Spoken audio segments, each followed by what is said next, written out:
Hey everyone, welcome back to the All Music Matters in That podcast. I am your host, Brian. And today I welcome some special guests from the West Coast. We have the boys from Fetus, Joe. And to look at my notes real quick, just to introduce everybody, we got Shawn,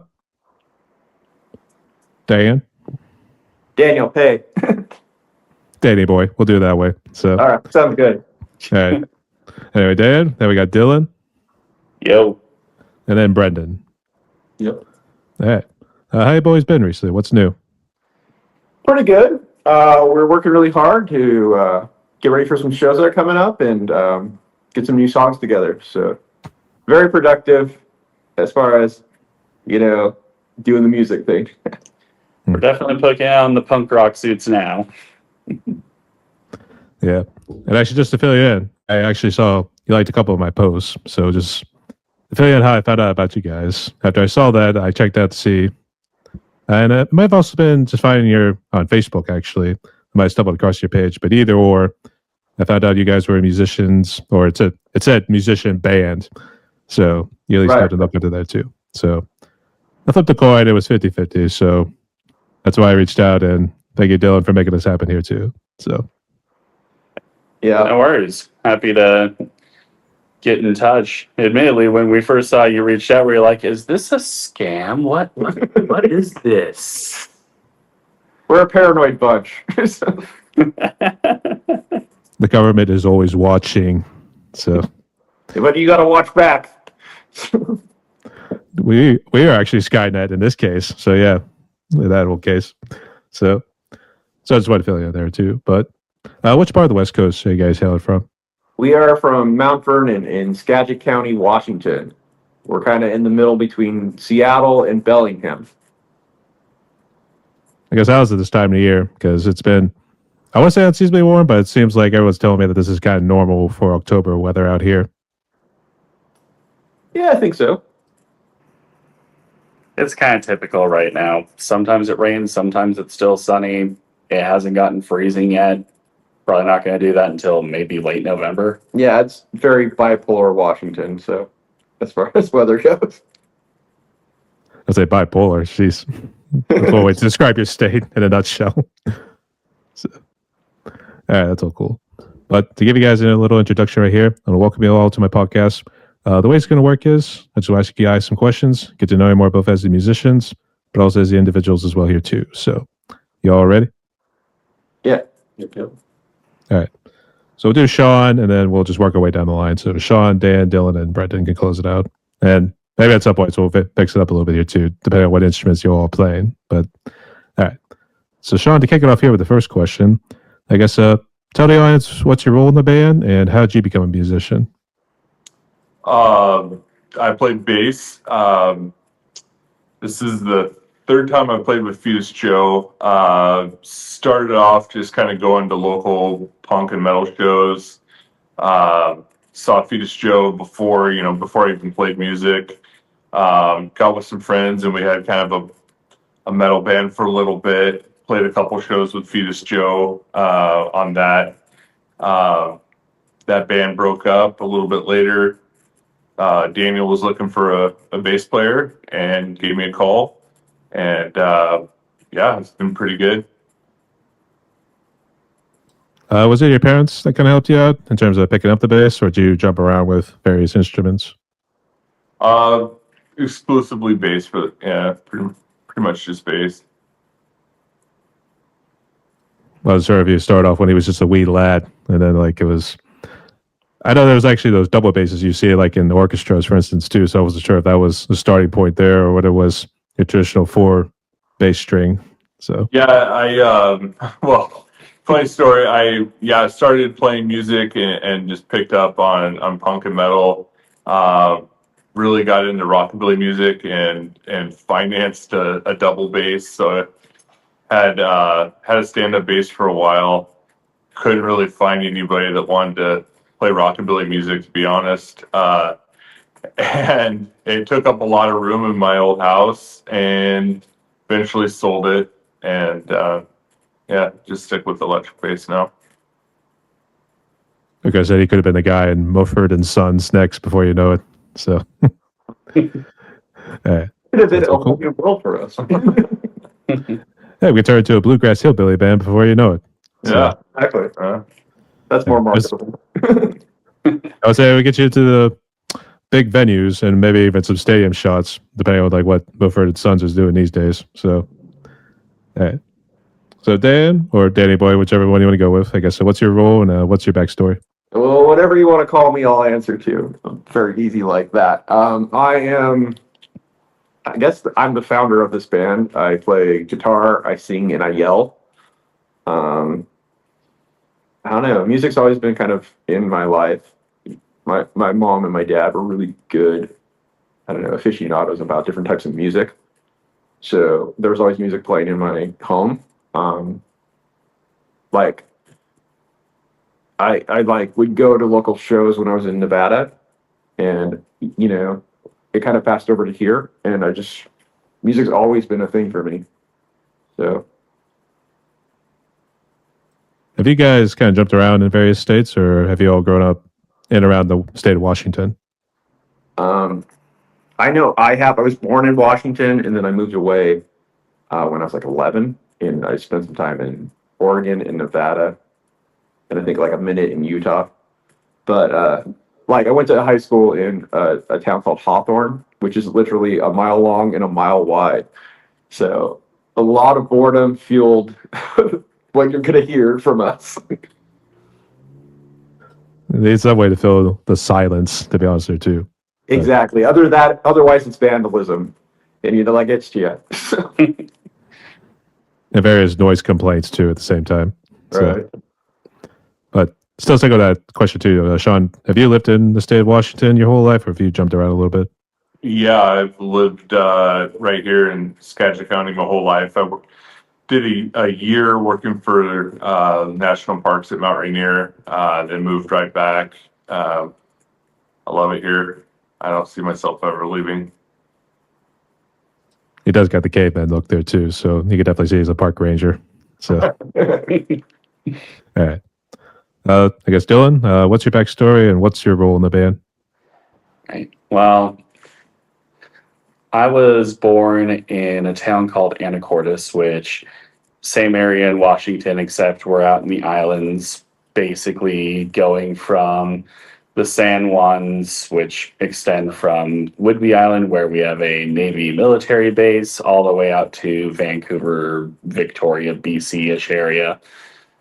I spent a good part of my childhood in Anacortes, and then family stuff happened and moved and spent the other part of my childhood and my early teenage years in Makawa, Hawaii. So either way, I lived on an island in the middle of the ocean. As for my role in the band, I play rhythm/second guitar and provide backup vocals and lead vocals on a song or two here and there. I am actually relatively new to the band overall. Daniel here, he's my cousin. He had always wanted to jam with me since I was in high school. We just never got the chance until just the past couple of years, and it's been good. I would say, did you ever try to do the luau when you were in Hawaii? Oh, yeah. Always got to. I mean, it seems like it's kind of a, should we say, sort of a recommendation or maybe something that's sort of a job requirement when you're living in Hawaii?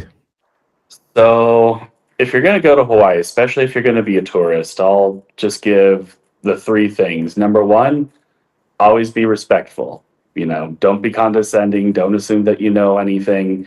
Just be respectful. And with that, number two, don't litter and don't get in the locals' way. If they're trying to pass you on the road, let them pass you. Don't block them. They're going to go way the frick faster than you ever will.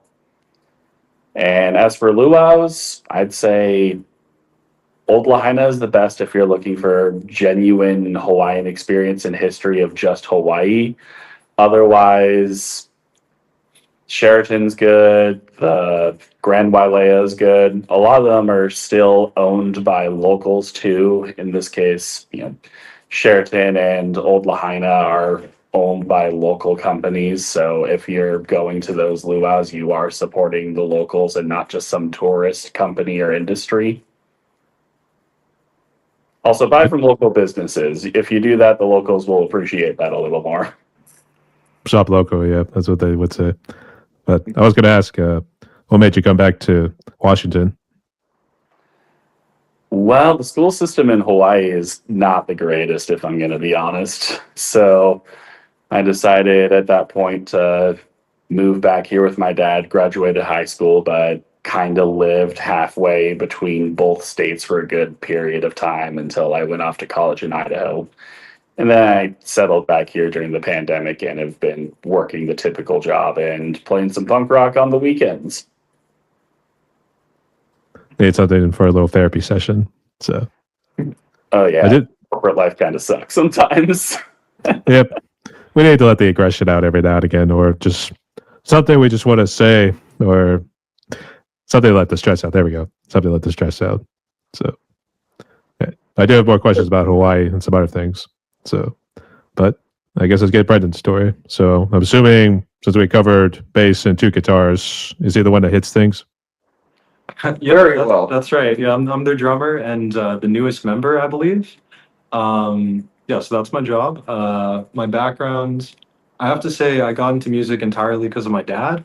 Nobody else in my family is musical, but that's like what he went to college for. That's his whole thing. So that's why I started playing. And then I just stumbled on this group by chance. I've been playing drums for years now, but yeah, got very lucky to be in the band. Oh, and I then- was like, go ahead. Oh yeah, just a little more. I forgot about the backstory thing. I grew up in Texas. That's my origin story. So very hot down there.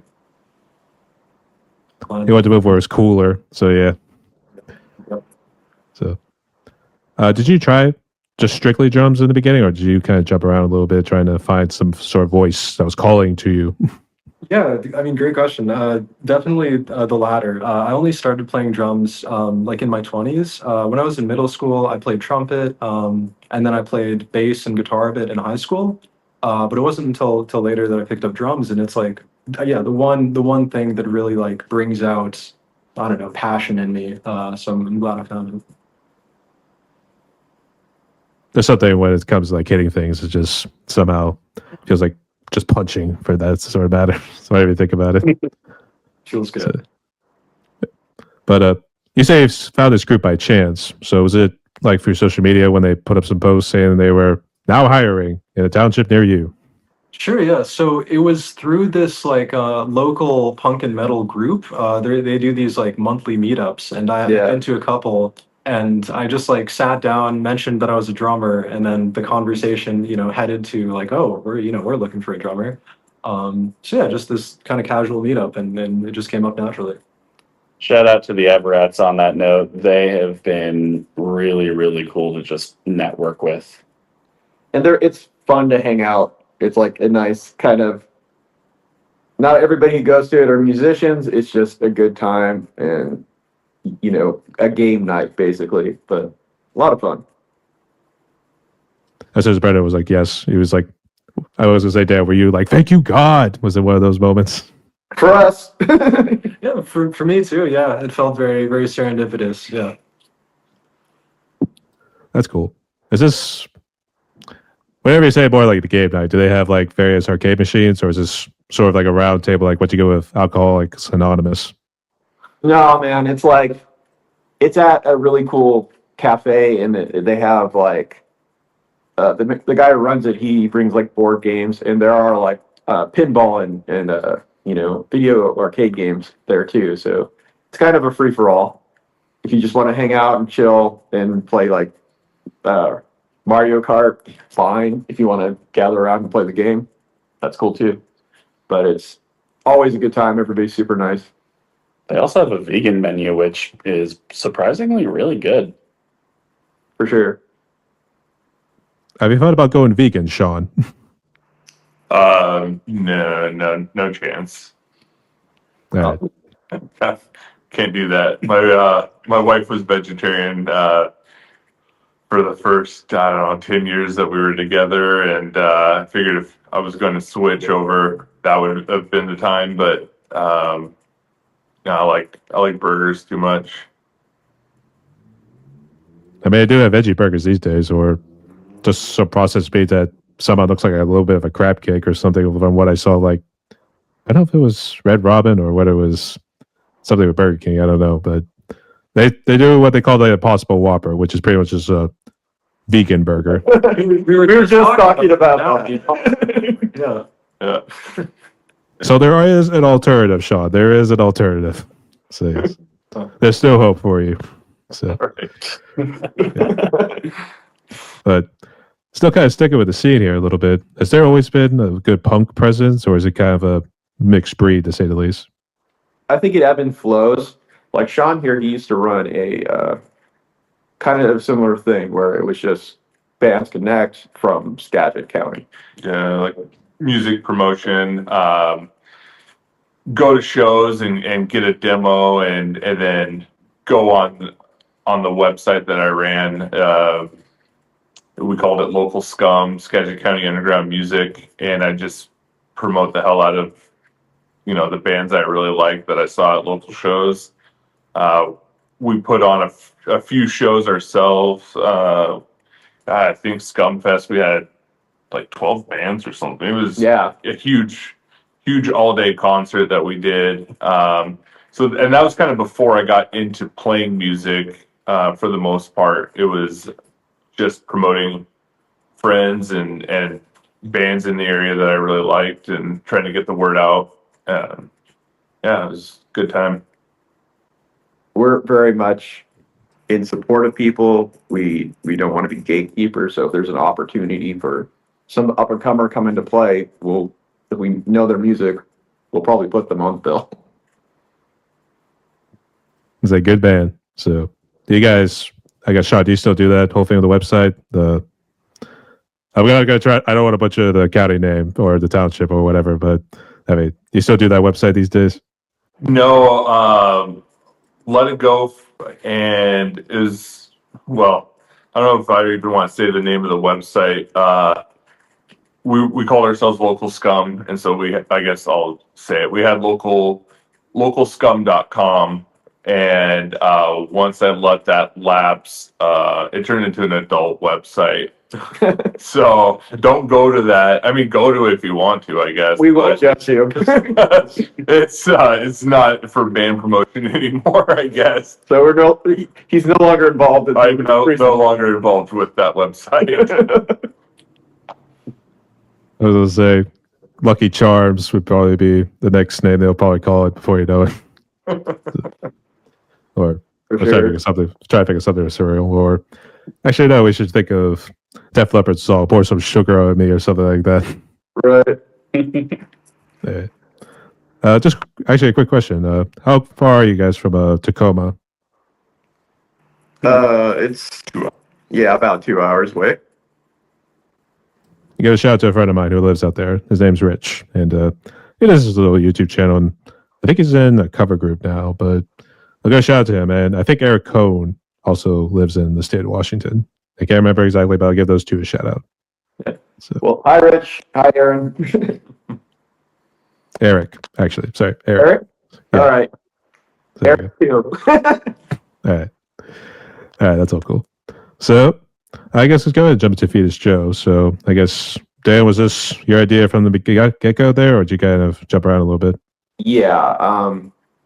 I never really thought about being in a band until, like, I was in 8th grade, and I was just seeing all this, like, I'm a 90s kid, so all this great music was happening, and I was like, and I know the exact moment, it's a little weird, but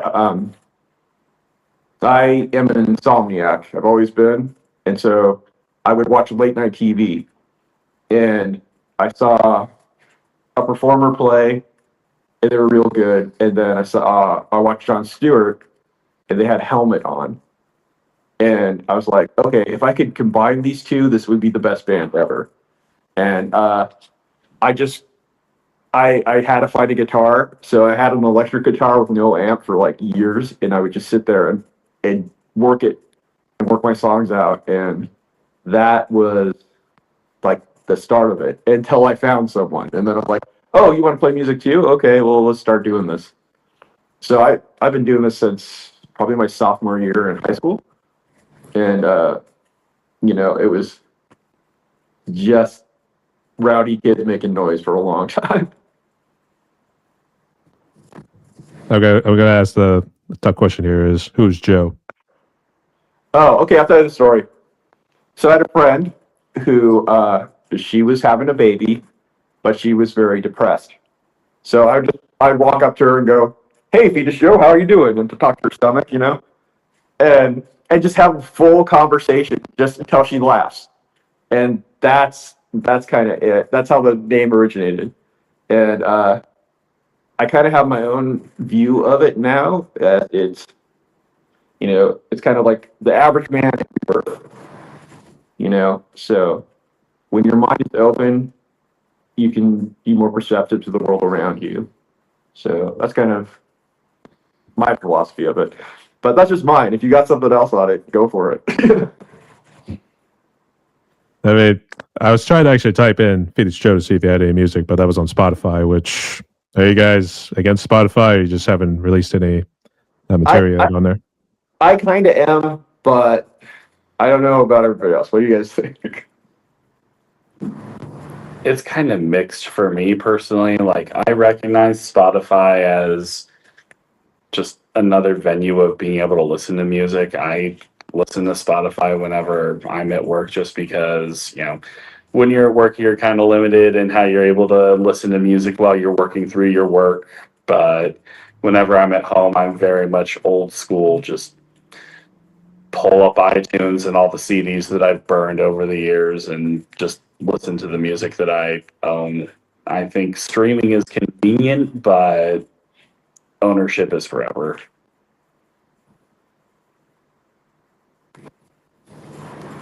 Wasn't sure if Shawn and Brendan wanted to throw in their 2 cents, because I know Spotify's been pretty controversial these days.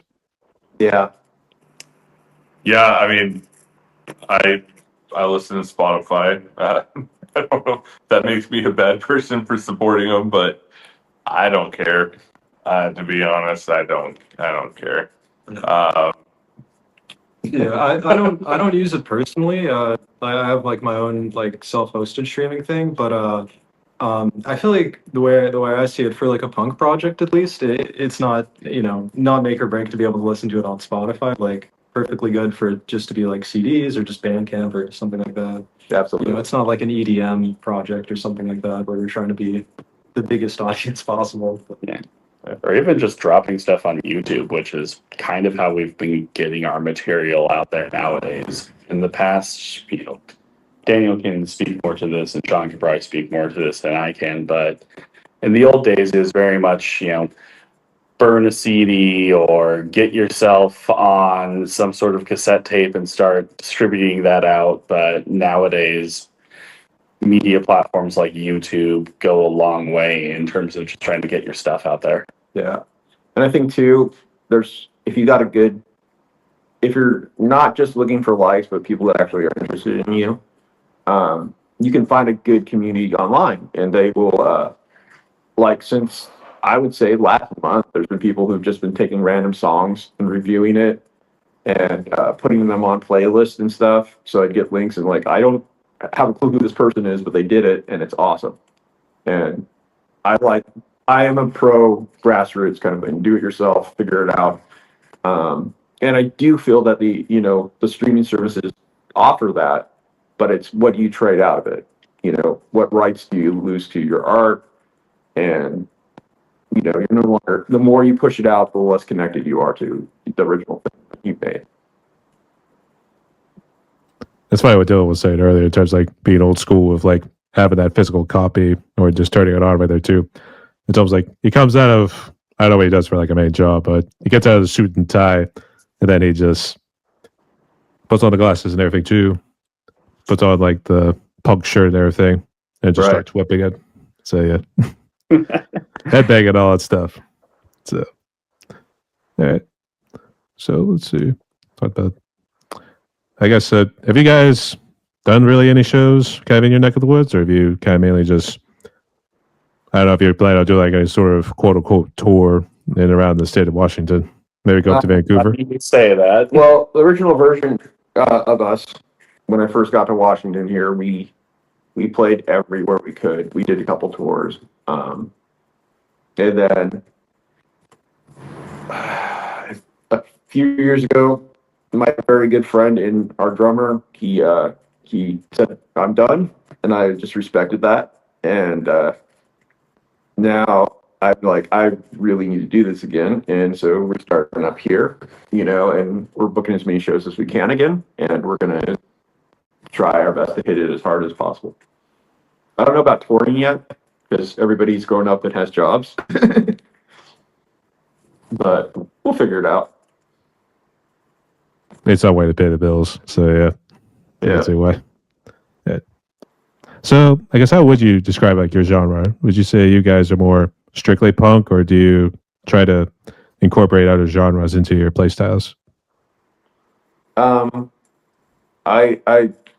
I think we believe in the ethos of punk, but we use whatever we want as far as style wise, to play what kind of song we feel like. So we've got fast ones and we've got slow ones as well. So I think I don't know. I would lean. I don't really like the term of it, but alternative. And we've got like a lot of different influences. So like very much grunge, old school punk, and just melodic things as well. So Ironically, I think my song that we're gonna start playing on our set list is probably the most melodic that we have in terms of singing. all right. I guess how old were you guys? How old were you guys when the whole grunge movement was coming about? When you had Soundgarden, Nirvana, Alice in Chains, and all those guys coming out of the Bay, and also from Seattle and all those places. Right. I was like 13. Yeah, I don't know, middle school, I guess. Yeah. I was a wee baby, barely getting into elementary school, still hearing some of these bands. Like, unfortunately, I heard Kurt Cobain posthumously because he died when I was actually a baby, but grew up listening to his music, grew up listening to Alice in Chains, grew up listening to Pearl Jam. I remember Jeremy in that music video. The first time I saw that as a kid really, really kind of opened my eyes to some very serious topics. And I was like, oh, whoa, this is heavy, man. I don't think I was born at the time. I was born in '97, so yeah, I grew up 2000s kid, and I guess like my equivalent influences would be like black metal stuff from the 2000s, like Death Spell Omega. Big fan of that. But yeah, anyways. I guess while we're on that topic too, I guess who do you think really influenced your play styles? And Shawn, you could start off. Definitely a lot of the '90s grunge rock. We're talking about, big fan of Nirvana, and I'd say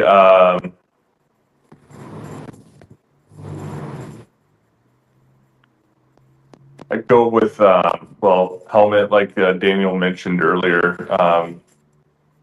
Kind of that power. I don't know what you would call that. I mean,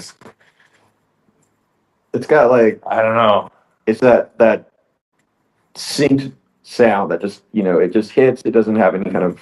It's very clean, but it's just precise and it's so heavy. Yeah. I really like. I play my bass a lot of times through a distortion pedal. So, you're thinking like, I don't know, the Smashing Pumpkins and stuff, where it's just kind of that big wall of fuzz. I really dig that sound a lot. Recently, I've been listening to this band. I think they're out of Texas, called Sap. Incredible stuff. I really like their sound. So yeah, kind of that really heavy, distorted fuzz is where I like to be on the bass. Play clean for some, but a lot of it's through a pedal and just get that big noise. Yes, we can go down the line here too. So I guess Dan, Dillon, and I think Brett already answered his own question right there too. But I guess Dan, I guess who really influenced your play style? Well, yeah, again, Paige Hamilton from Helmet for sure. Crispin Gray from Queen Adrena and Daisy Chainsaw, and I like a lot of like the kind of because it's like a lot of noise from Crispin. You know, he can just make it very melodic and then switch on a note, and it'll just be vicious. So I really like that. Dinosaur Jr. Dinosaur Jr., yeah, for sure. Like it's just that I like things that can just turn, so it can be very pretty, and then one moment it is just on you. It's like an attack. So I mean, that's kind of how I've what I've been drawn to, and so I really like right now I really like the kills. I don't think anybody can copy that right now. They're just so unique and their songs are so good. So yeah, I'm 100% into that. Like I saw their concert with my friend and it was like my mind blew and I just stared and watched it their stuff. But yeah, I think that's kind of it. All right, Dillon. I would say for my musical influences, so I guess a little backtracking to part of your first question that I didn't fully answer. So I actually started playing piano when I was a kid because I thought piano was cool and I wanted to learn. And from there, I had formal lessons and training, learned music theory and all the stuff that goes along with it. Transitioned from playing piano to around middle school, I started playing drums, funnily enough. Yeah, I like hitting things too, sue me. And I played in a concert band, and one of my big musical heroes was actually my band teacher at the time, a guy by the name of Clyde Uehara. He had made a career for himself before being a music teacher, playing for the Honolulu Symphony, and he'd also played for University of Hawaii and played various gigs. I believe he had played for Sonny and Cher doing various rhythm stuff on a show they did over there. I can't remember if it was Gladys Knight or Aretha Franklin or someone had famously walked up to him during a show and said, "You're stepping on my chord." But the thing that stuck with me from him was art in music in particular is the language of the soul, and that's kind of how I've always viewed music, and I guess that also shaped my taste in my playing. As for tone-wise, I would say Pink Floyd is definitely a big influence on my tone. Some of the pedals that I go for are very, honestly, Sid Barrett influenced more than Gilmour, although I do love Gilmour and his use of the Ram's Head Big Muff, which that is on my pedal board and gets used a lot. Otherwise, punk-wise, I always enjoyed NoFX, Bad Religion, some of the more melodic, skatey punk, but also have a lot of respect for some of the old runners like Minor Threat, Black Flag, even Misfits, and some of the early origins of horror punk. I enjoyed my share of pop punk here and there. I enjoyed Green Day up to American Idiot. I enjoyed some of the early parts of the emo movement because that was my teenage years. And of course, you're going to express yourself in all your angst by just scream singing Gerard Way and go, You sound like you're having a stroke. well, clearly. But otherwise, more unknown stuff that's influenced me, I'd say, would be one of my favorite bands is a group called The Pillows. They're out of Japan, which I'll mention that, and any anime nerd would know who they are if they've seen Fooly Cooly, but just their music in general. It's like this combination of Pinkerton era Weezer and the Pixies with some grungy, punky influence. It's really good. And I can't help but smile and enjoy listening to them very often. I want to say, did you ever try to get into like Sex Pistols? Who I don't know if they would say that they were the progenitors of punk rock or something. It's toss up between them and the Ramones. I'm more a Ramones guy, but Sex Pistols was good too. Also, The Clash. I like The Clash. Damned, like a lot of those original ones. And Brandon, did you mention earlier? I think you said you were more into like the black metal of the '90s there or something. Yeah. For influences, I guess for me, yeah, like extreme metal and then like Midwest emo stuff. I think those are my two favorite sort of genres for drumming. I think they're just so I don't know, exciting and dynamic. So yeah. He likes going fast. You could tell. So Yeah. I guess what's the fastest you guys have gone? Have you guys ever experimented in 200 BPM, or have you always kept it somewhere in the same range? More in the same range. I'll jump in and say that. Yeah, we haven't gotten up to grindcore speeds yet, but you know, maybe one day. Yeah. That'll be a day. Actually, the reason I asked too, I never really know what's normally the normal PPM that a punk band number goes at. I don't know if it's like 150 or something. I think it varies from song to song. Like there's some songs that are going to be closer to 140, 150 that are a little bit more just kind of plodding along. You'll have some faster punk songs that'll be maybe closer towards 178, 180, maybe even 190 BPM. And then sometimes you'll have the really, really slow, almost ska kind of stuff. Well, ska also has some really fast stuff too, but you get the point. I always think of usually punk metal, sort of like Dying Fetus, for instance, or if you want to say Misery Index from like the Maryland areas. I know it's more metal, but actually, funny enough, when I was trying to look up you guys on Spotify, the first one that came up was Dying Fetus instead of Fetus Right. Joe or anything. So that's the first where it goes.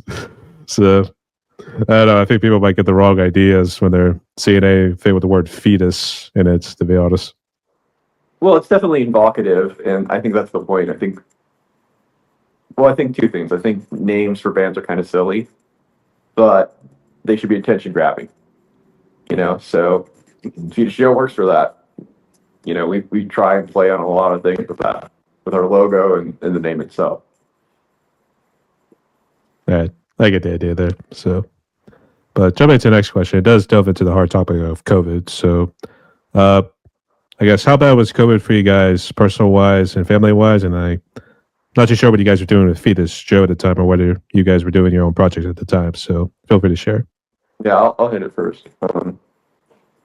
During COVID, I wrote a lot of stuff. I would watch people posting things that I like on, you know, videos and things, and I was like, okay, I don't know how long I'm going to be by myself, so I should utilize this time and to my benefit as far as like, you know, artwork and writing lyrics and playing my guitar and trying to push things farther than what I had been, because you were there in that bubble, and it just made it so, you know, fear stricken or depressed in that time. It made me have purpose. And I think I would hate to say that was a good time, but I think I found the silver lining out of it.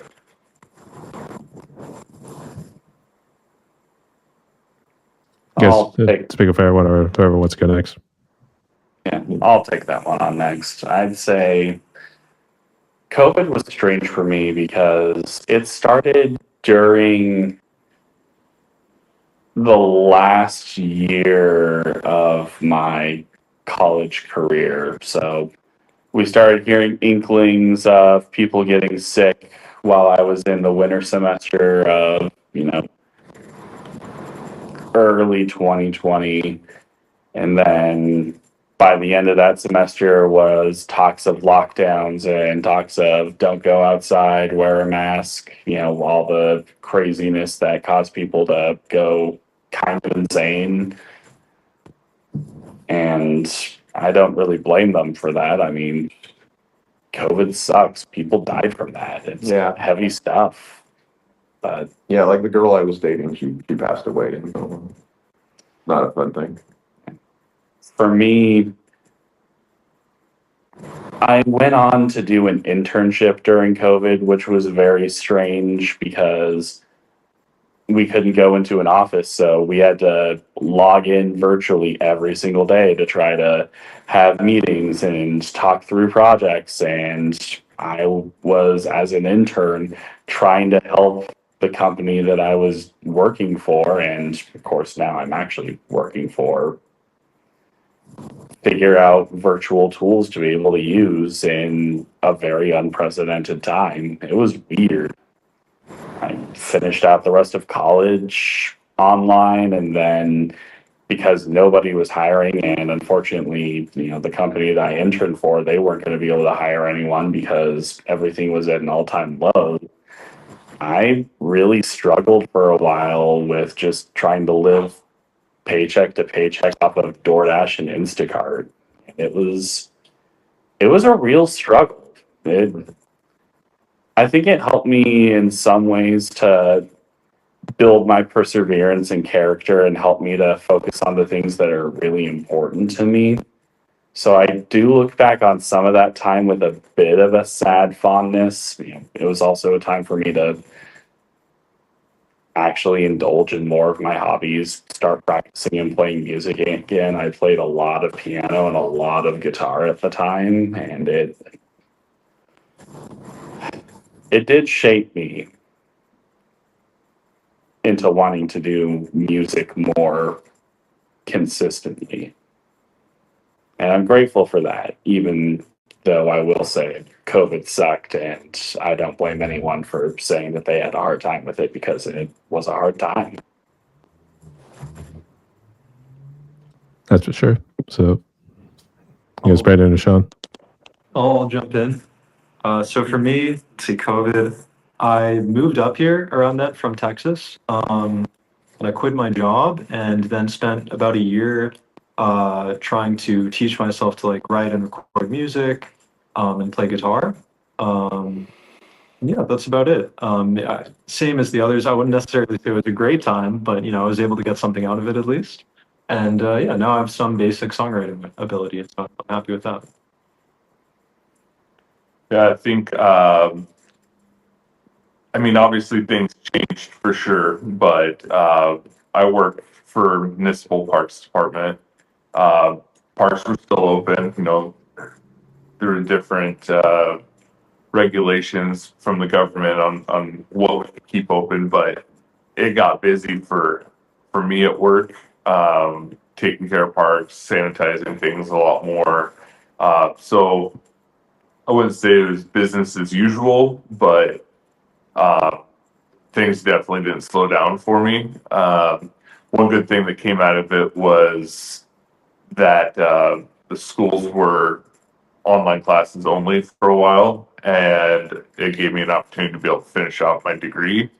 And I couldn't leave work to go to classes, so I kind of abandoned the idea of getting a degree. That happened, and everything was online, so it allowed me to finish up and graduate. Musically, I definitely listen to a lot more music. I spent a lot of time just exploring new genres and trying to find bands that had a similar sound to something that I was listening to before. So I definitely spent a lot of time listening to music, not so much writing music or anything, but discovered a lot of really cool bands during that time. That's good to hear. So, were you guys okay? I don't know how bad COVID. Did you get sick by COVID? I guess I should say. I guess, are we all okay? Let's go. Brandon. Yeah, I definitely got sick with it. I mean, I was fine. Nothing too bad, but yeah, I got sick with it a couple times. Yeah.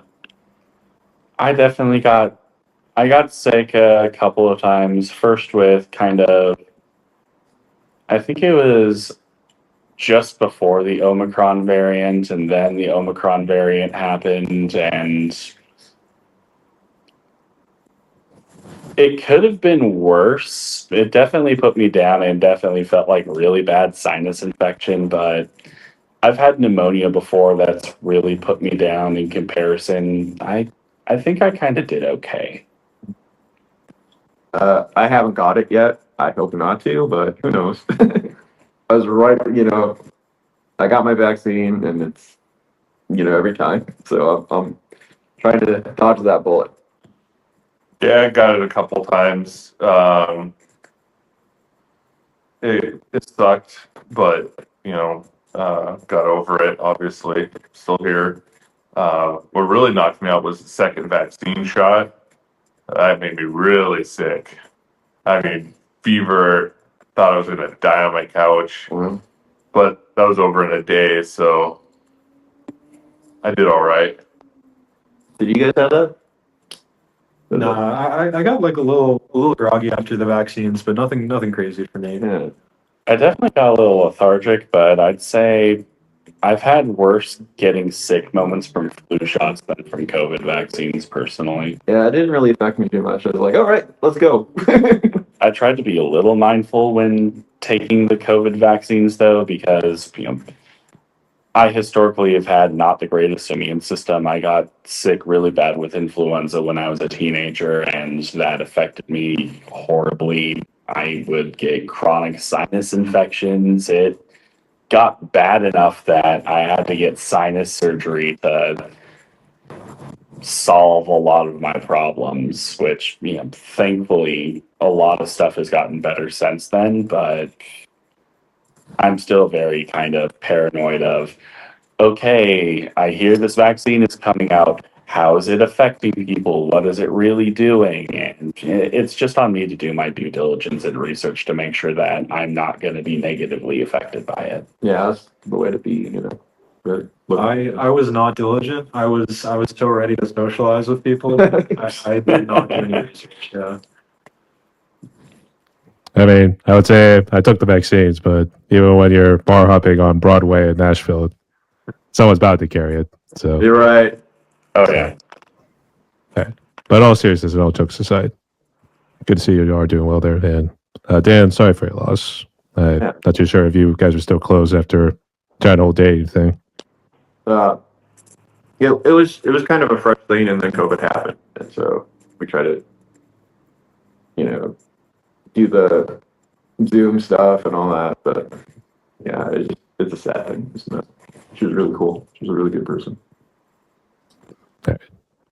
So earlier, I had asked about the whole music scene in your neck of the woods. I guess how bad was COVID for the music scene, and has it been doing well since they started lifting restrictions? I think there's definitely a lot more musicians around, but there's not as many people coming to local shows.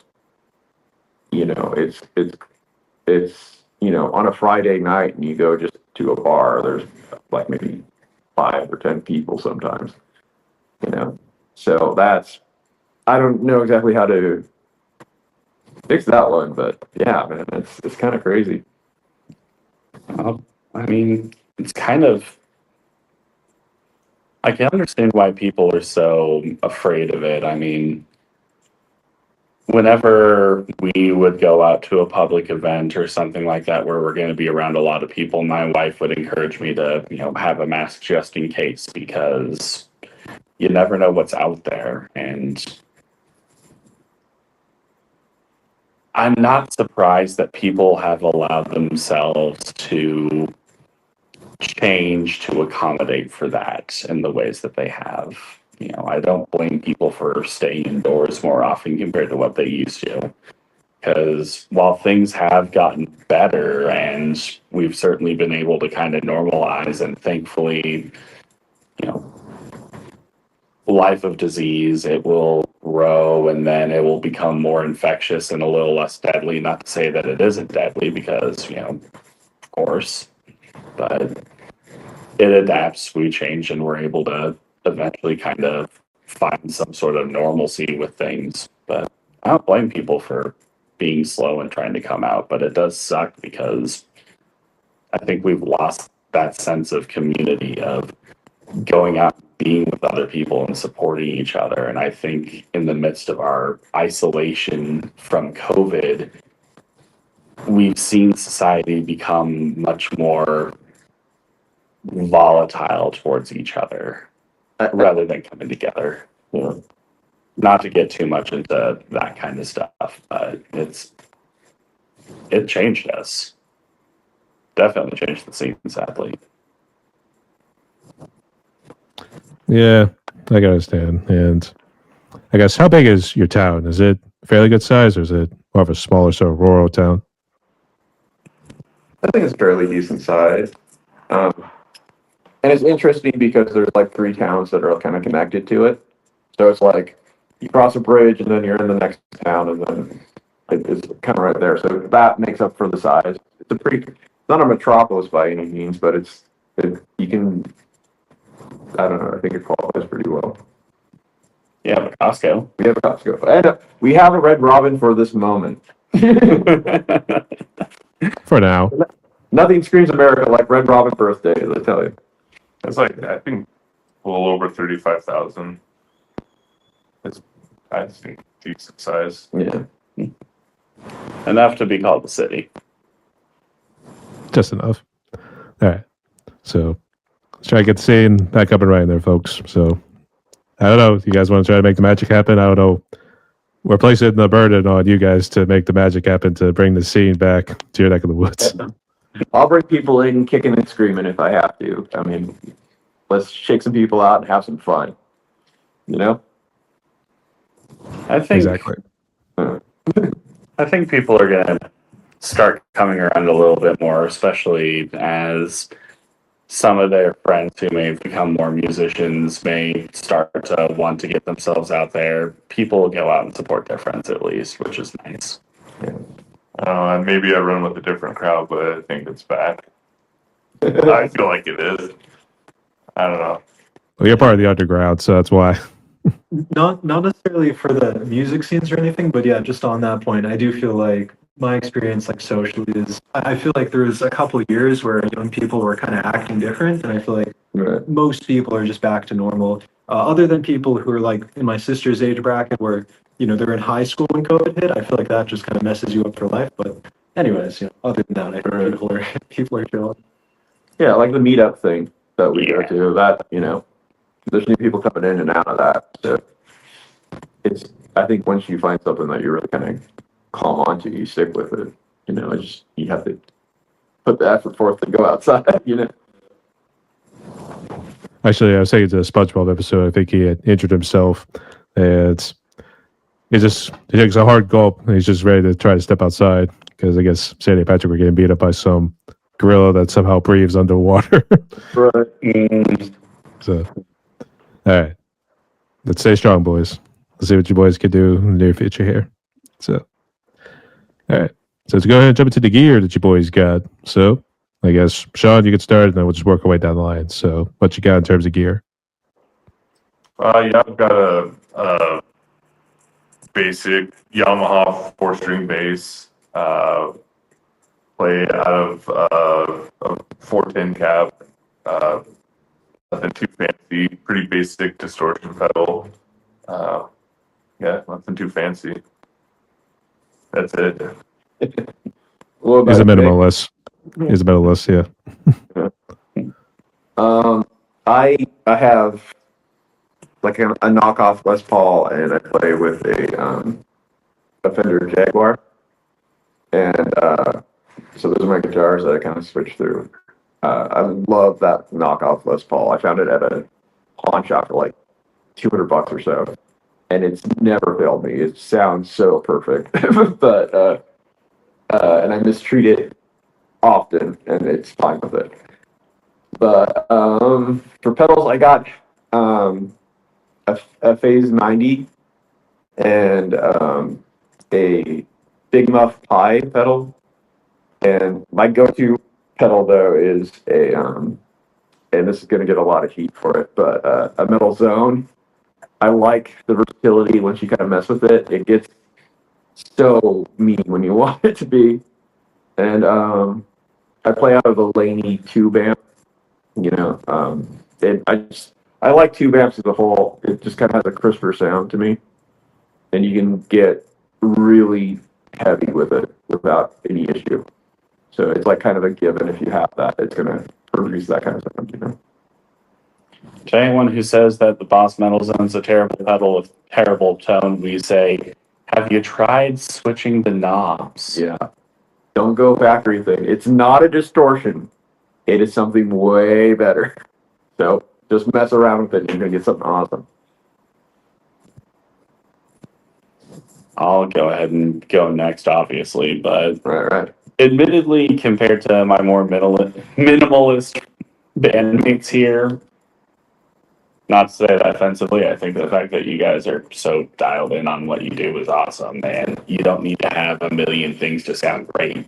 If you know how to use the gear you have, then you're going to sound good. That being said, I run a pedal board with, for an overdrive, I do a Boss Blues driver pedal. I like the versatility it has between doing kind of soft, almost transparent overdrive to going more distorted and even a little bit fuzzy and spitty, which is really good. A good example of the versatility of it is there's a song by The Pillows called Blues Drive Monster, which they called the song that because the guitarist was using the blues driver as his primary dirt pedal for that song to do the tones that he did. Aside from that, that runs into I've got a big muff ram's head because, again, I like Pink Floyd, I like David Gilmour. I've got that currently running into, I have a Donner Prince Boonard delay pedal, which is a Vincent Eckerick in a pedal. I don't really use it much in our current band setting, but it's something that I mess around with. I really love the swells on it. And all of that goes into, at the end of the chain, a Thorpe Effects Scarlet Tunic, which is an amp in a box pedal to emulate a Selmer treble and bass amp. That amp was the amp that was used by the late great Syd Barrett during the early days of Pink Floyd and during his solo career and music that he made. I like how Syd messed with tone and played around with distortion. It wasn't just psychedelic. It was very kind of proto-punk, proto-noise rock, and just the way that he was able to make that equipment sound being so hi-fi but lo-fi just has always kind of amazed me. And all that goes into a Boss Katana head, and currently I think it's like a 2x12 cab that I'm using or something like that. And the fun thing about the Boss cab is, while I could use all the onboard pedals, I mostly use it as a rotary speaker simulator because I love Leslie's and they sound cool. That's why play cool. That'll do. Exactly. Yeah. You get the nice little swish, and I'm just going to say this, rotary is better than chorus. Fight me. Challenge accepted. So, all right. Hey, Brandon. Yeah, so no exciting signal chain from me. I'm playing on a 5-piece Ludwig kit here with an assortment of different cymbals. Yeah, that's about it. Pretty short and sweet. Well, you're saying that, I guess you got like one's Zildjian, one's Paiste, and I guess are they more the lesser known brands? Off the top of my head, I literally don't remember, but yeah, it's a couple brands. I know one's Zildjian, but yeah, at home I have a bunch of like low volume cymbals, but I don't bring those up here. I guess what sort of sticks do you play? And then for Dillon, Dan, what are your picks? And I guess Shawn, do you use fingers or a pick? So go the other way this time. So Brandon, you start. What's your drumsticks? Yeah. Right now I'm using the Vic Firth A2, so just basically like standard drumstick. But I also have A5, but I also have some B2s as backup. That's like heavier kind of metal. But yeah, the A5s. I'm currently using some I've messed around with different picks in the past and, whatever, but I'm currently using some Gin Dunlop thin picks because they just work well and they feel very comfortable. Another thing that I use on one of our songs, Capitalism Served Daily, my part I'm playing with a guitar slide, but instead of using a guitar slide, I'm using a Zippo lighter. So you get a little bit more of a mean kind of metallic-y sound from that versus the more smoothed out ceramic or glass or metallic guitar slide tubes that you'll typically run into. I use the same Dunlap picks. I just think it hits the notes faster. And one trick that my friend of mine from high school taught me is if you here's your pick, right? If you switch it on this end, when you want to have a heavier sound, it'll hit it differently. So you can switch out picks pretty easy in the way you're strumming. So there's one of our songs where I do that throughout, just to give it a more beefier tone, if that makes sense. Yeah, I use a pick for a lot of what we do. Actually, the same pick as Daniel uses. What is it? It's Jim Dunlap, 60 millimeter. Yeah. So if we get sponsorship, we'd be happy. Please give us picks. Yeah, I like the little thinner pick on bass for this style of music. We do have one song where I don't use a pick at all. But yeah, mostly pick for what I'm doing. I almost forgot to mention my guitar of choice is it's a Squire, but I play a Fender Esquire. Think Telecaster, but single pickup. Again, Sid Barrett or Susie. Yeah, nerd. The thing is very, very punchy. It's got some pedigree for punk, actually. It's the guitar that Joe Strummer played when he was heading up the Clash. He played a Fender Esquire. And you see him playing that on London Calling quite a bit.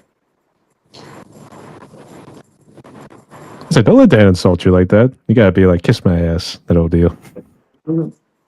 Sometimes I just let it roll off. And then during practice, I might kick him in the shins.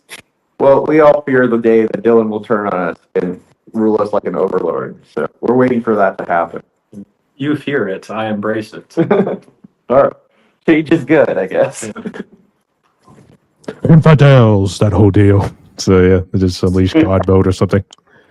So we just say like Dillon just released 1% of his power that day. so all right. This isn't even my final form. Yeah, we tremble at that. I think we gave him too much plot armor at this point. So all right. I'm having too much fun playing side quests. Don't worry, guys.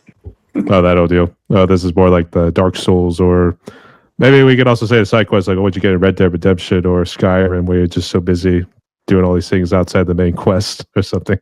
Right. I'm playing too much triple triad. 10 points if you get that joke. Well, I know Rise of the Triad, but I don't think we're talking about the same thing at that point. So, all right. So, I guess Dan, are you the primary songwriter? And I guess what do you normally like to delve into when it comes to like the songs themes? I am. I'm a person watcher, and I like kind of analyzing things and that's going on in our world and stuff. I'm not really that political, other than I try to be aware of things, but I feel that other people can, deal with that better than I could. But I like to look at the human, experience and try and give my take on things and what things I would like better, and try and make it so it's like more almost like folksy kind of thing. It's like, this is the story that's happening. I don't offer my opinion of this is bad, this is good. I just like to say, this is our world with this little thing here. And I try my best to trim it down so it's very clear when those messages are in. It's just like, so there, less interpretation to things. It doesn't matter that it happens. I'm fine with that. If you dig my song, then cool, and you can make it be about whatever you think it is, and that's fine. But I just try my best to have a consistent message, I guess. I was really tempted, but I was going to interject to be like, "This is the story of a girl." That whole deal. Yeah, you see that right there. That's just golden. I guess the other one. Yeah, I was just thinking about it too. Oh yeah, it'd be one of the Breaking Bad songs. Would be like, "I try to find my place in the diary of Jane," or something like that. So. At some point, we're all going to join the Black Parade. So.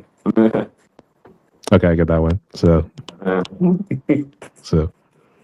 actually, were you a young boy where your father took you downtown to see a marching band? Well, were you? I mean, I saw, ironically, the thing that got me into wanting to play drums when I played drums was not a marching band, but ironically a concert band that my older brother played drums in, and he played timpanis. And at the time, because it was the 90s and early 2000s, they decided to throw on a random song of the time, and they played the Georgia the Jungle theme. And I was thinking, wow, that sounds cool. I want to learn how to play that. So I learned how to play timpanis and xylophone and snare and bass and drum kit, and now I'm so far out of practice that while Brendan and I can talk the same language, I definitely don't have the skill to play what he's playing right now. We have to tell him to leave Brendan alone. Of course, I'm also the one who gives people no, it must sound like this, it must be perfect, and they tell me, dude, just shut up and play. Where's the lip up? That's true. So. Sometimes we would be better off shutting up and doing some more playing. Well, it actually kind of does lead to the next question here. I guess in terms of challenges these days, do you think maybe one of your biggest challenges is maybe trying to find a sort of cohesiveness or try to agree, like maybe this part should be like this, or do you think it's more like marketing and finance, I should say? As far as our coming together as musicians, I think we're all kind of the same temperament, and so we kind of just work together. It gels well, so those issues don't really come up so far as when we're playing together.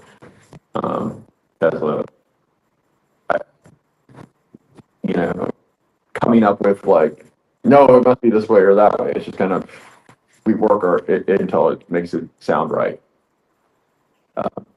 So as far as us playing together, I think we're all very friendly and good. Perfectly balanced in a sort of way. In our own twisted way, we probably should say. Absolutely. I guess, have you guys also struggled maybe trying to find maybe playing in venues, or is it maybe just trying to bring the people to the venues? I know that's what you mentioned earlier, Dan, with having people whenever some bands are out there playing at bars. Yeah, I think finding shows around this area, we're really lucky. There's a new place opening every time you look at things. But so it's just being on top of it. That's how much shows you can book. And we know a good number of other bands and musicians, so we'd like to bring them along when we can. But I think, I guess really it's always the crowd. It's like if you're new, you're going to be new, and hopefully you bring a couple people with you on your side at the end of it. So. At least I would hope so. I think personally, my biggest struggle is just time. I work full time and volunteer. I've got 2 kids and a wife, and house to take care of. So I think time is my biggest struggle personally. preaching to the choir on that one. I'm unemployed and single, so I can't exactly relate. I have no challenges basically, other than money. So yeah. And we're grateful for that. Money is also a problem too, but let's face it, that's just too obvious. That's not band related. Yeah, I think that's Hustle outside of that.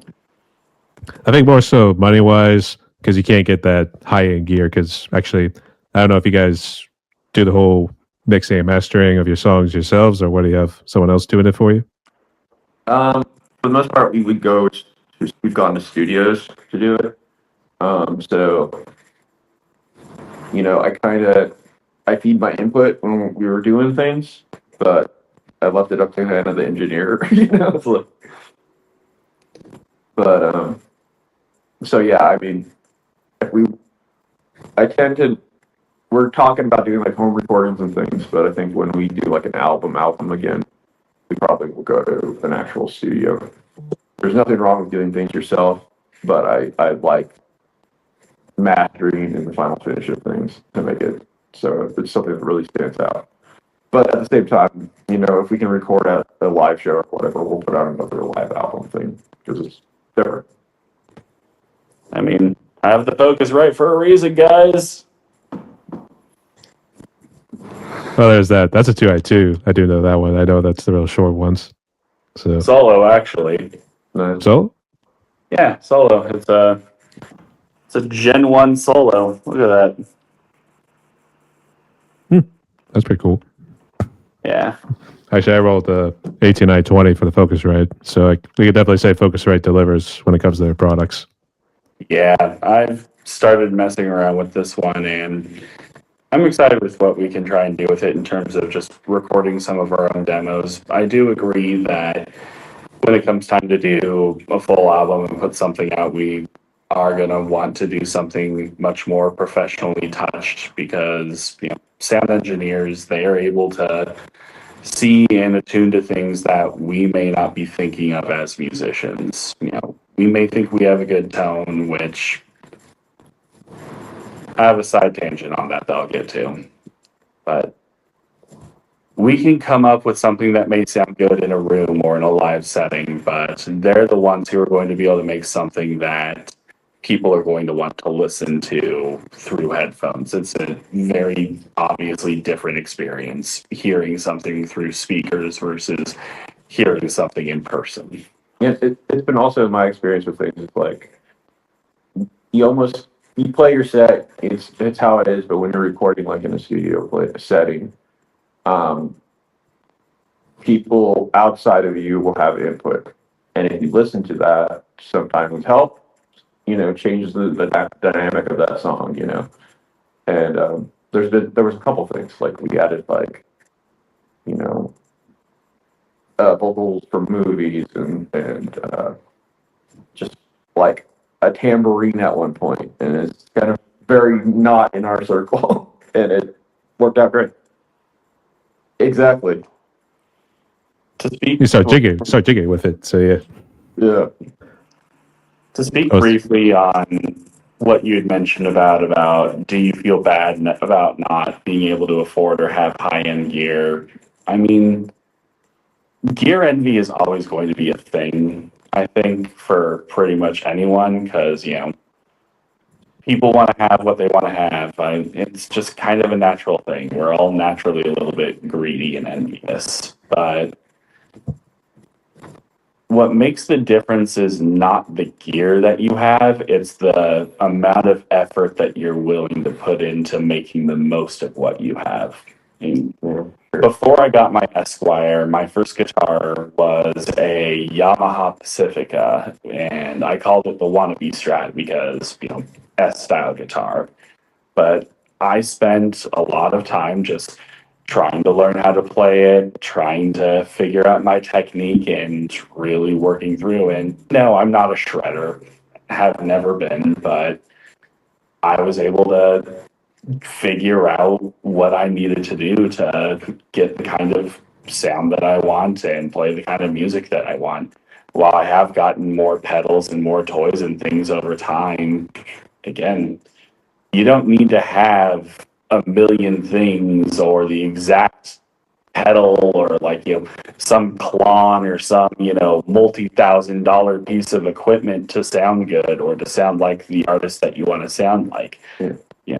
They say tone is in the fingers, and I very much agree with that. Tone is in the fingers. You have to practice. You have to be willing to mess with what you have and make the most of it. If you do that, then you're going to sound good.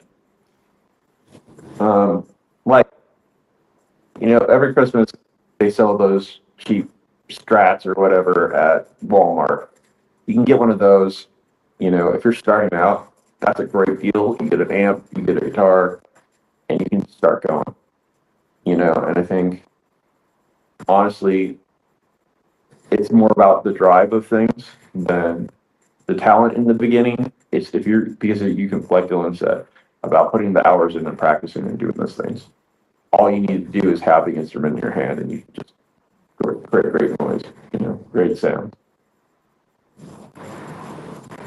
I'll tell you, if he wasn't sure, he'd be doing like the Guitar Hero sort of style where you have to activate star power. That's what I was doing earlier. So, Right. so I suck at Guitar Hero. I don't know why. It's just like it's just 5 buttons. Where's the chords, man? I did that because I actually knew a song that was on there, and I started to strum to the pattern where it was supposed to be, and I failed miserably. It was just awful. It was embarrassing This is why I prefer Dance Dance Revolution, man. because you got the rhythm. It's all in the feet now. It's not so much the hands anymore. So Yeah. Hey, man, foot-eye coordination is important. I mean, Brandon can attest to that too. But it's always like where you dance like Barbie girl. I'm a Barbie girl in a Barbie world. That whole deal. Maybe not. That was a reference to Family Guy right there. So, Right. all right. So, boys, we're gonna do one more question here, and then we'll jump into some extra fun ones in just a sec. But the last question kind of here delves into AI and social media these days. So, obviously, I mentioned earlier, I found you guys on Facebook, and that's how talking back and forth with Dillon. That's how we were able to make this work. So, Right. but it seems, at least maybe for me, from my perspective, it seems like AI and social media kind of been more of like a double-edged sword these days. Like it has its benefits, but then it's like there's always the downsides to it, kind of like taking out the human element. So, I guess would you agree on it, or I guess what's your opinion about AI and social media these days? I don't like it. I don't use it. That's it. I don't trust it. I don't know. Call me paranoid, but it seems like a slippery slope. It's not for me. I was reading in the news about there is an AI actress, and the Screen Actors Guild are like fighting to get her removed because it's a non-person, they say. But I think, I don't prefer AI. Just maybe, I think it's a tool that can be used, but right now, it's just so, I don't know, gross. It just everything doesn't look right. It doesn't sound right. It's in the songs that I've heard written are very cliche. It's not like if you, and I guess that's solely AI. If you just go, I want a song about blah, and it comes out, it's gonna be blah. It's not gonna be good. It's not gonna have really any lasting power, I feel. So you gotta have the human touch in to make true art, and I think that's what it's about. I'm going to start this with a quote from my late band teacher, Clyde Uyara. He once said, "Art is what separates us from animals."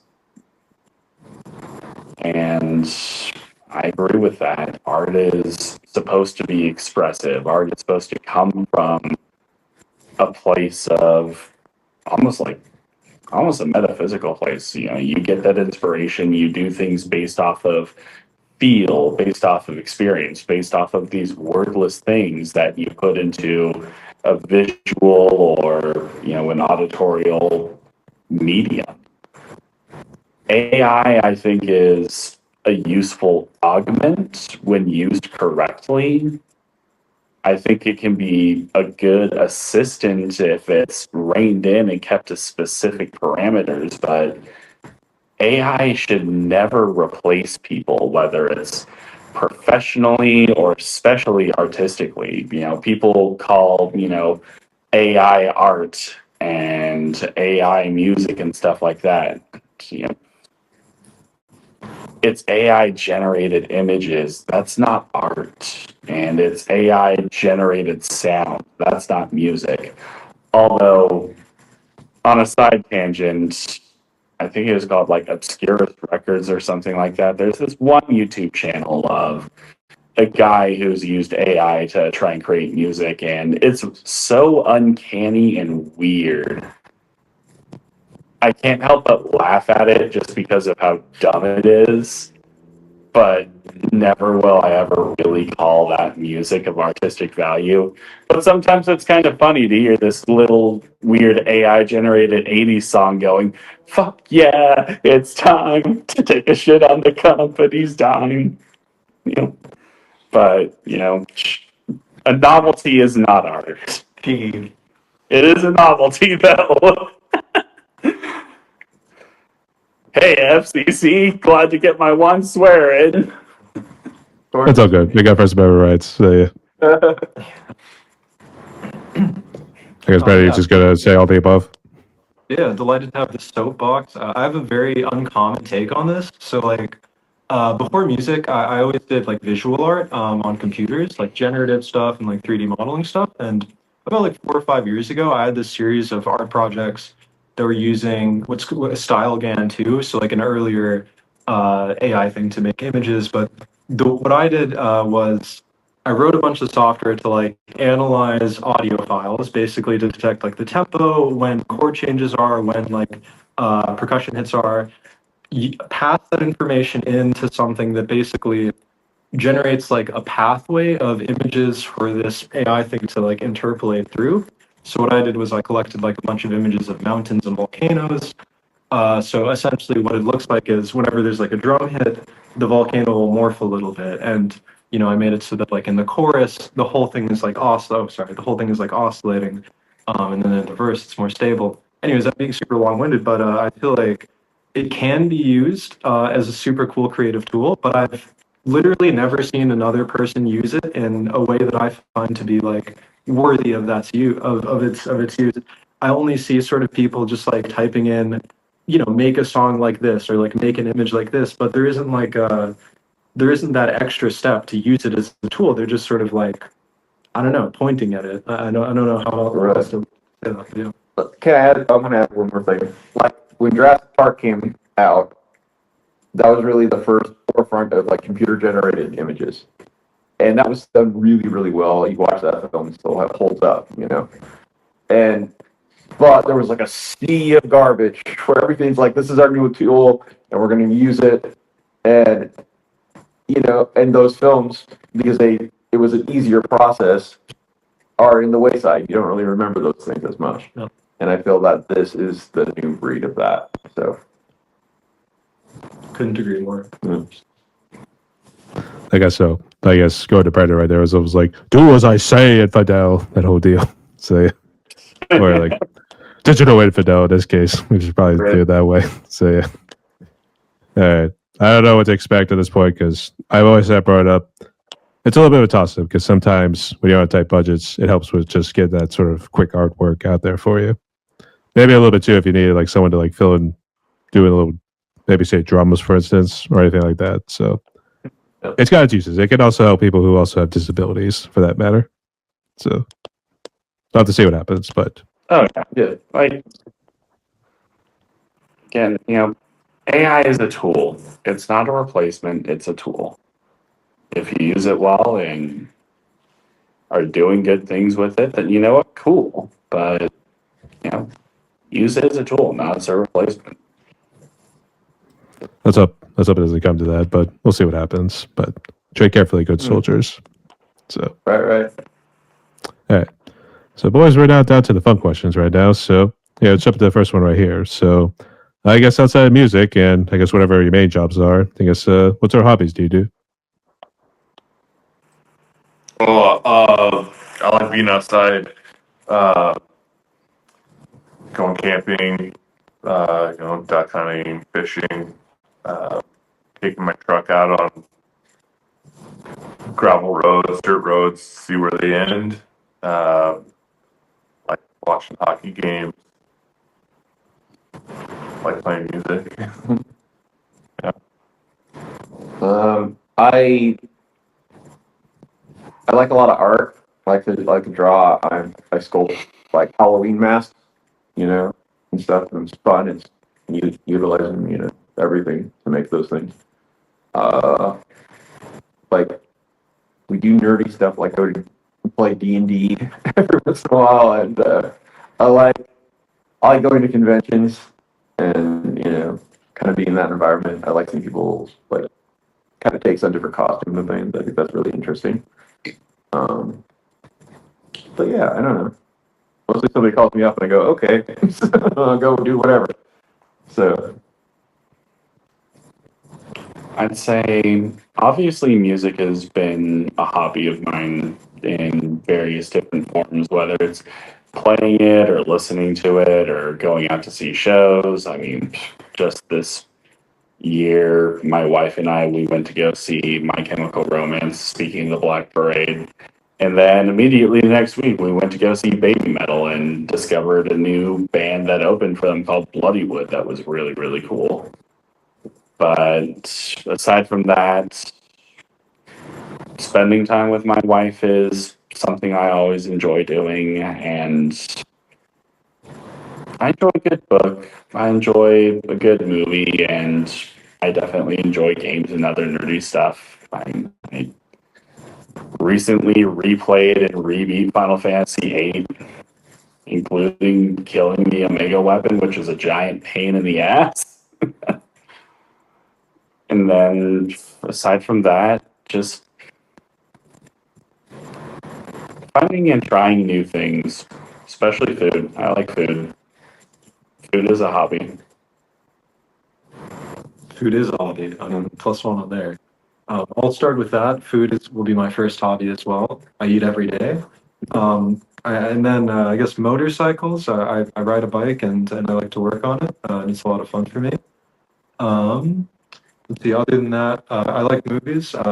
Scary and funny movies are always my favorite. I know there's a shared John Carpenter connection here. we're gonna go see The Thing here pretty quick in Okay. theaters, which is gonna be sick. And then other than that, just kind of, I don't know how to put this exactly, but sort of taking advantage of all the cool subcultures around this area.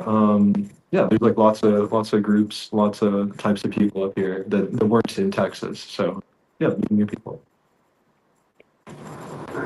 Yeah, that's all pretty cool. So I'll actually morph these two other fun questions together because the one was like favorite food, and then like the other one was like favorite movie and TV series. So, Shawn, you can start off first, I guess. Favorite food, movie, and TV series. Oh, let's see, favorite food.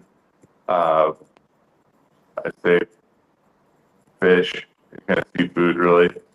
Dungeness crab, we're pretty lucky here to have a lot of Dungeness crab. That's pretty good stuff. Favorite movie, I don't think I can pick one. It's kind of a tie between The Big Lebowski, movie called Swingers, and Goodfellas. And favorite TV series, probably go with. I like a lot of cartoons actually. So I watch cartoons every night while I go to bed. But I also like Letterkenny. That's a good one. Yeah. Yeah. He's still a kid at heart, so yeah. Favorite food would be pizza over a taco. I don't know if you can buy that, but I mean, I get bored enough to make it. So. For movies, again, I love watching all sorts of films, but I think like I'm more a horror guy. So John Carpenter's Thing, which we just brought up, The Return of the Living Dead, and John Carpenter's Aliens. I think those both are just like I can't figure out what to watch, I pull that out and I watch one of those. Just kind of stable, and I will still enjoy it. So, as far as TV series, I don't there's a couple that I really gotta go back to. Like there's a show on AMC called *Halt and Catch Fire*, which is about the evolution of like making a home computer, and I find that one really compelling because it's like all these brilliant people work on these things and they still fail, and you see the growth from their failures. And I think that's a really important lesson to get just in life, because you don't have to be perfect at everything, even if it's coming to you. You just have to be able to get up and move on after not making it be the way it was. And I love Community. That show is really great. Still a lot of strong messages in there about the human spirit and things from weirdos, which that's perfect. Well, favorite food for me is always going to be plate lunch. So plate lunch is what we call Hawaiian food. So kulua pork, lokomoko, lalau, spam musubi is a favorite. Just any kind ono stuff that just it's always good. Sorry, I'm going to pidgin English already. But yeah, just plate lunch always makes me feel like I'm at home, and it's just good. I also really like pancakes. Pancakes are top contender for favorite breakfast food. As for movies, I kind of have an eclectic taste of stuff. I enjoy action movies, I enjoy comedies, I enjoy horror movies, although I prefer actual horror movies and not just movies that are made to shock and disturb you and call themselves horror. Oh yeah. I kind of like to be, put into an atmosphere, man. You gotta wine and dine me a little before you fucking terrify me. Don't just expect me to watch this visually disturbing thing and expect to be scared. No, I'm just going to be emotionally drained. But as for favorite movies, The Shawshank Redemption is one that I find myself continually enjoying and turning back to. I think that one has a really good message of hope in spite of adversity that I think is pretty timeless. I enjoyed Star Wars, the original trilogy, a lot as a kid. I enjoy a lot of the James Bond movies. I actually just recently rewatched On Her Majesty's Secret Service, which I think is highly underrated. As for TV shows,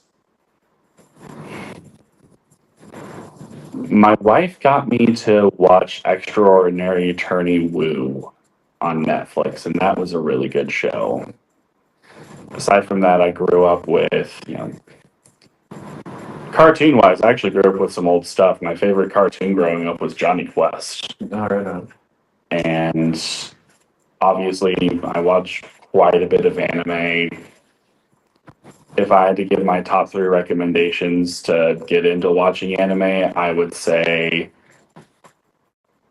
watch Mobile Suit Gundam, watch Cowboy Bebop, and damn it, I feel like I have to throw in a modern one just for the sake of throwing in a modern one.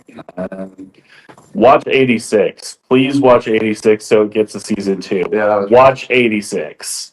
that was pretty good. It's good. It's just good. It's just that good. So yeah. It is. Oh, and honorable mention, Fooly Cooly. Watch it and start listening to The Pillows because The Pillows are fantastic.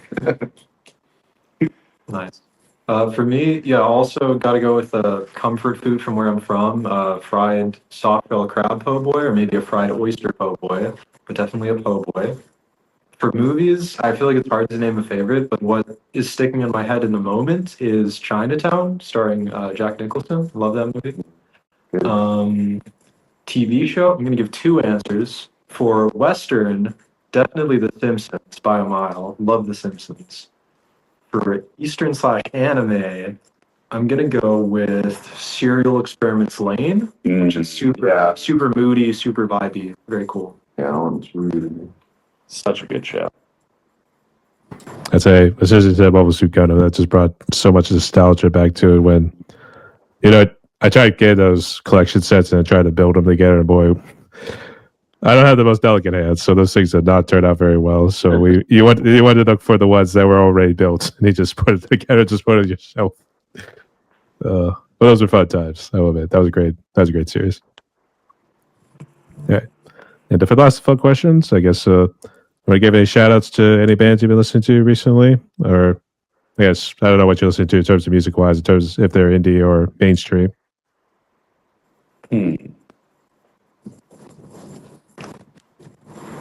So,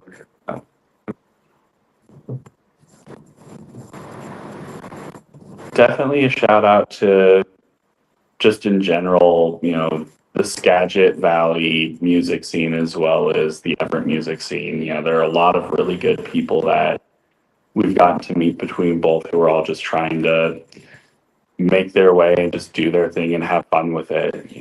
Like the guy who puts on the Everett meetup is a guy by the name of Troy Dutton, and his band, if I remember, is called Otherwise I'll Swear.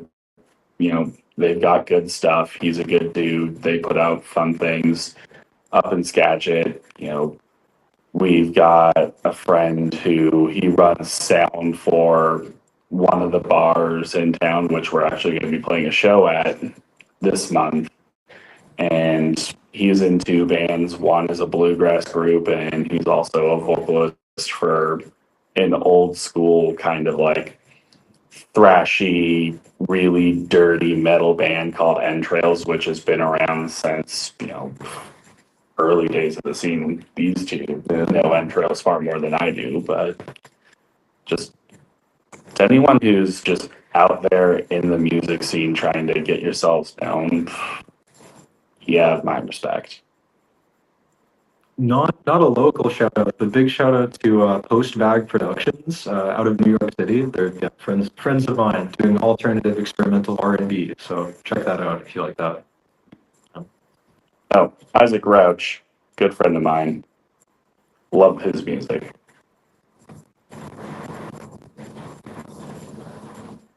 I don't know. It's like there's so much. I do want to reiterate how much we're grateful for all the different music that comes out of our county. But I don't know. There's nothing really sticking for me right now. But one of the benefits of doing the Facebook thing is every day I'm finding somebody new who's awesome. And different genres, and I feel like that's one of the benefits of like social media is you can, if you're looking for things like that, it just comes to you, and I'm loving it. To have my mind blown by a song each day, so that's pretty rad.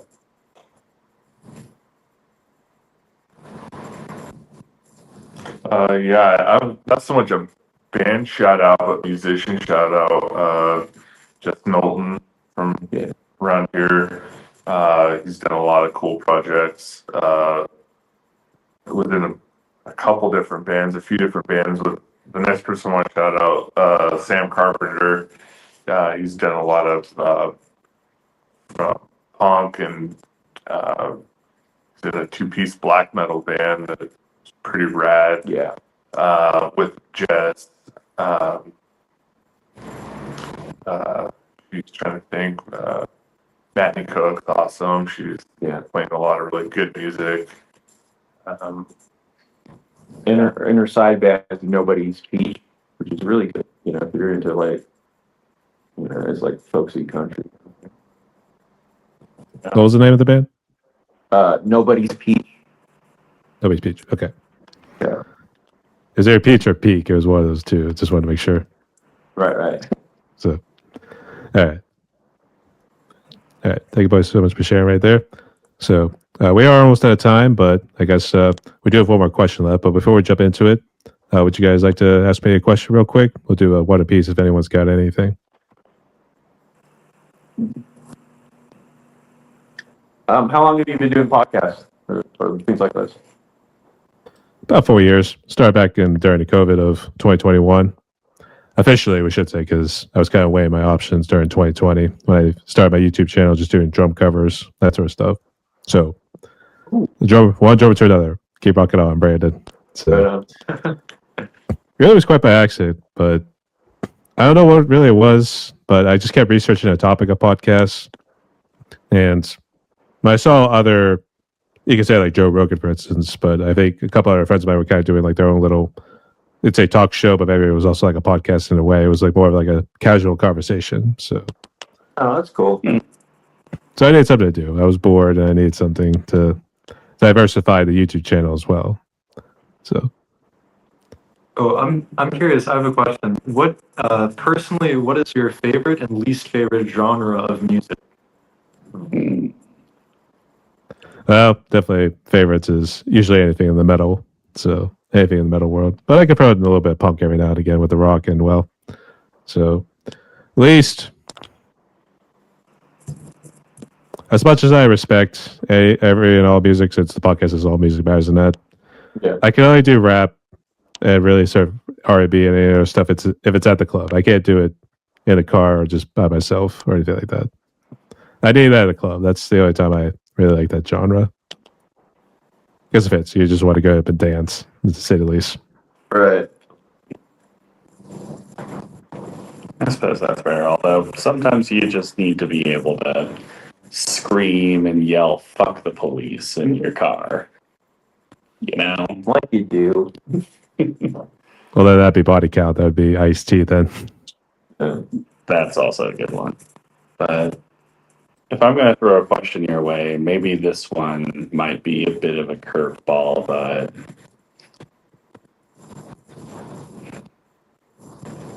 all right, I just blanked on the question I was about to ask. You know what? You ask yours first. No. Give me a minute.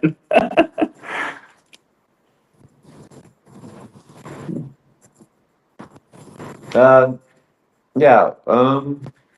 What's your last question? I don't know. I don't. I already gave him one. Yeah. Asked him one. You know what? It did- Fine, it did. fine. I'm waiting for Joe. Fine, I got quiet for a second. I don't know what to do. Damn it all. All right. Say your weird esoteric. Okay. Well, unfortunately, I forgot the weird esoteric thing, so consider yourself lucky, I guess. I kid. Thank you. But if what do you hope to gain from continuing to do these podcasts and interviewing musicians like us? What are you hoping to do with this? Well, it sort of does also tie with Dan with how long we're doing podcasting. But another reason was because I'm pretty much introverted. So usually I'm a little tough trying to at least start a conversation, let alone try to talk for a good while. I may say a couple of things, but then like the conversation will basically stop there for a while. So having these sorts of talks, it really helps me out. So would I like the podcast to eventually make some money, maybe somewhat of a side hustle or something like that? Who wouldn't say no? So, or yes, I should say. But I mean, to be perfectly honest, it would be nice, but doing the interactions and try to help out in some sort of way, because I don't know any other music podcasts, maybe small ones, who would probably reach out to maybe interview you guys or do that sort of thing. So it's a way to help out, as well as also promote your music there too, as well as who you guys are individually. That's really cool, man. I respect that. All right. Was there anything else, or can we jump into the last question? Give it to me. All right. Oh, you got to say it like this. Give it to me. Give it to me. So yeah. Give me what I want. Nah, Okay. All right. Well, we'll just go down the line. So Shawn can start and then Brandon can close it out. But here's how the last question goes. But when I initially started the podcast, I based this around COVID, since that's when it was kind of happening. But these days, you've been kind of hit with a lot of negativity that you've been seeing on the news, political polarization, or other conflicts that have been kind of going in around the world these days. So these days, I feel like people need some sort of hope. So for the last question, it would be, what would be your message of hope for musicians and people out there so they can move forward with their lives? It's a tough one.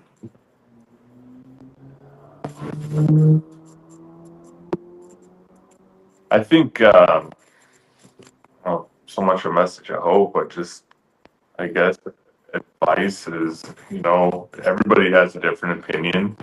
And not everybody needs to know your opinion all the time. And, just remember, we're all human. It all starts with respect. And you can still respect somebody you disagree with. The world's in a pretty troubled place if we forget that, to just treat each other with some kindness. And I think that's the one of the most important things to me. And should be for more people, I think, and I think it is. But just be kind to each other. It's you don't need to disagree and fight about everything. Let's find common ground, and if you can't, then I don't know, keep it to yourself. I think it's very important to know yourself, like your own, what is important to you and things. So you have to take the time to grow from there, and then when you have a kind of secure sense of self, the world will open up to you. You won't be trapped by a lot of things. So I think take some time, do the things you need to do to take care of you, and then everything else that you want will kind of come along. It's just, don't get downtrodden, don't buy into things because that's the routine. It's not. It's just what was before, and we have now, and we can do whatever we want if we put ourselves to it. So don't ever feel trapped, I guess. I think kind of similarly to that, it's okay to feel sad. It's okay to feel scared. It's okay to feel angry. It's okay to feel disillusioned. It's okay to feel the things that you feel. They're valid and they come from your experience, whatever you're going through. Obviously, I don't know what other people are going through entirely. I know what I'm going through, and it's a crazy time out there. One of the nice, comforting things is to know that things change. The things that are today are going to be different tomorrow. And while sometimes, that can be used as a sad thing of, good times won't always last, and people will try and say that, which, it's true. Things ebb and flow, but if you feel like you're down, if you're stuck in a rut, if things are really not going good for you, things do change. It's hard to say whether or not they get better, but they do change, and we have that opportunity with that to try something different and to be able to look forward to different things. Sadness and all the stuff that brings us down, it's only for a moment. After that, something different is going to come. Could be worse, could be better, but something different will come. So why not try to make the most of it? My answer is targeted to be kind of specific. So, I guess when I heard the question, it made me think of a specific sort of anger against a specific group, and just to any other people, any other fellow people in the LGBT purview, I guess find community. I feel like, there's a lot of really hateful stuff. So you gotta find other people to sort of build you up and keep you safe. Because there are many people that do not like us. So help each other out. Yeah. And no, you aren't alone. You are loved. Amen to that. All right. And spoke like a bunch of true prodigies. So, Just a couple of punks. 4 punks in a room. So, yeah. Thanks for talking with us. This is really cool. No worries. And I guess before we close out, I'd like to say our final words. I know you already gave shout outs earlier, so I guess outside of that, I guess you guys got any plans this year, and then even going into 2026. Play as many shows as we can. And hopefully sometime next year we'll have an album out again.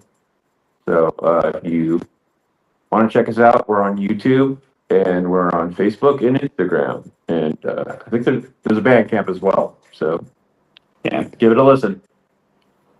I have a closing message as well, which is quit vaping. That's all. Yeah, to anyone listening, quit vaping. Yeah. My closing Good message. advice. Sorry, man. Nah, it's all good. My closing message, I suppose, is twofolded. Number one, go outside, touch grass. Like, seriously, don't isolate yourself all the time, says the introvert who isolates himself all the time. But also,